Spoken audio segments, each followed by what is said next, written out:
नमस्कार। एस्ट्रोट्रिक्स.com में आपका स्वागत है। आज के इस एपिसोड में हम जन्म कुंडली के बारे में चर्चा करेंगे। जिस समय बच्चे का जन्म होता है ठीक उसी समय आकाश में ग्रहों की जो स्थिति है उसका विवरण हम जन्म कुंडली के आधार पर करते हैं।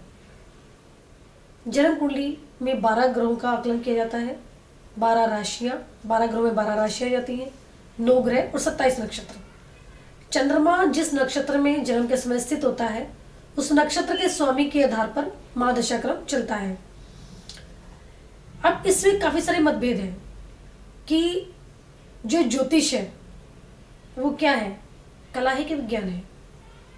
तो जब हम जन्म कुंडली का आकलन करते हैं हम फलित देखते हैं। उसका फलित मतलब जो प्रिडिक्शन का जो पार्ट है जन्म कुंडली का, उससे हम कला मान सकते हैं, क्योंकि वो हमें ग्रहों की स्थिति के आधार पर देख रहे हैं कि कौन सा ग्रह किस भाव में है, कौन सा ग्रह किस भाव का स्वामी है, किस भाव से संबंधित दशा चल रही है। उसके आधार पर ज्योतिषी अपना निर्णय लेता है कि आने वाला समय से कैसा रहेगा। इस वाले भाग को तो हम कह सकते हैं कि कला है, लेकिन जो उसका गणितीय भाग है, गणितीय भाग मतलब कि कौन सा ग्रह कितने वर्षों में चल रहा है, कहाँ गोचर कर रहा है, किस ग्रह की कितनी साल की महादशा है, चंद्रमा का भोगांश क्या है, नक्षत्र के कौन सा चरण चल रहा है, जो गणितीय भाग है उसका या जो खगोलीय भाग है उसका, उससे हम कह सकते हैं कि ये विज्ञान है। क्योंकि जब भी बच्चे का जन्म होता है उस जन्म को, जन्म तिथि और जन्म समय को हम अगर 50 साल बाद, 60 साल के बाद भी हम अपने सॉफ्टवेयर में डालते हैं तो हमें सेम वही कुंडली मिलेगी जो उसके जन्म के समय है, वो बदलेगी नहीं। सिर्फ ग्रहों का जो गोचर है वो बदलेगा। तो इस वाले भाग को हम मान सकते हैं कि विज्ञान है। जो फलित भाग है, जो प्रिडिक्शन वाला भाग है, उसको मान सकते हैं कि वो कला है। हमें विज्ञान और कला दोनों को मिलाकर प्रिडिक्शन करनी है, जन्म कुंडली की विवेचना करनी है, उसका आकलन करना है। अंधविश्वास में रहकर नहीं करना कि आपकी कुंडली में ये योग है, आपकी कुंडली में बहुत बड़ा राजयोग बन रहा है, आपकी कुंडली में बहुत बड़ा धनयोग बन रहा है। ठीक है, सभी की कुंडली में अच्छे योग बनते हैं, सभी कुंडलियों में बुरे योग बनते हैं। हमें उनका फल कब मिलता है? हमें उनका फल तब मिलता है जब उस योग से संबंधित महादशा चलती है या अंतरदशा चलती है। लेकिन साथ ही उन योगों से संबंधित जो ग्रह योग बनाते हैं उन योगों से संबंधित दशा तो चल रही है, क्या ट्रांजिट में भी वो हमारे साथ दे रहे हैं हमारा या नहीं दे रहे, ये देखना बहुत जरूरी है। अगर गोचर भी हमारा साथ देता है और दशा भी हमारे साथ है, अनुकूल है, तभी हमें अच्छे या बुरे फल मिलेंगे, नहीं तो बिल्कुल नहीं मिलेंगे। यदि हमारा गोचर भी खराब है, हमारी महादशा भी खराब है, तो हमें बुरे फल मिलते हैं। यदि हमारे दोनों ही अच्छे हैं तो हमें अच्छे फल मिलते हैं। यदि एक खराब है और एक अच्छा है तो हमारे जो फल है वो सम हो जाते हैं, न्यूट्रल हो जाते हैं। जन्म कुंडली के बारे में एक बात और कहना चाहती हूँ यहाँ पर, बहुत जरूरी है, जो कि यदि कुंडली के 12 भाव है, 12 भाव के अंदर जो पहला भाव, चौथा भाव, 7वां भाव और 10वां भाव है वो हमारे केंद्र कहलाते हैं। कुंडली में 4 केंद्र होते हैं। 5वां भाव और 9वां भाव हमारा त्रिकोण है, इनको हमेशा शुभ माना जाता है। जो केंद्र भाव है उनको विष्णु स्थान बोला जाता है और जो त्रिकोण भाव है उन्हें लक्ष्मी स्थान बोला जाता है।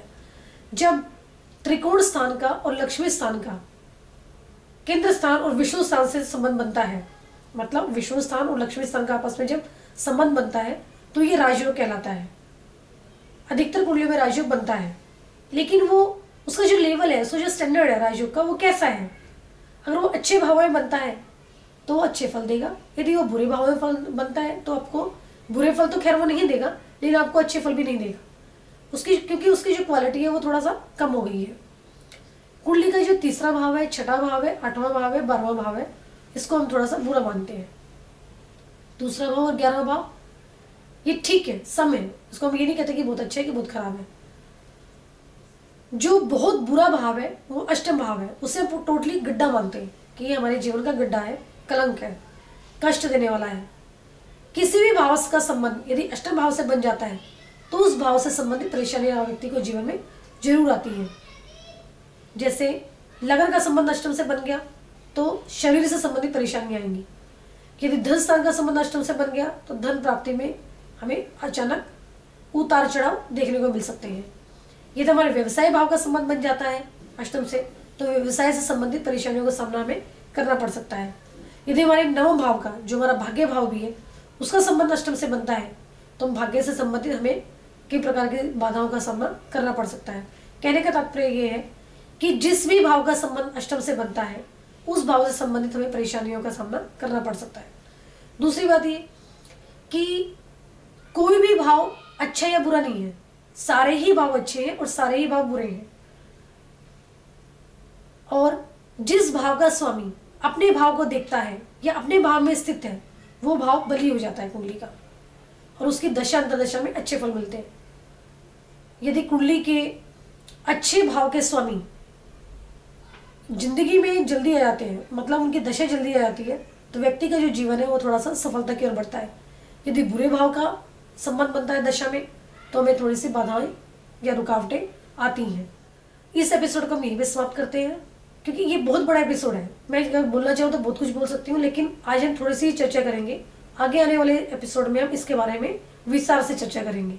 नमस्कार।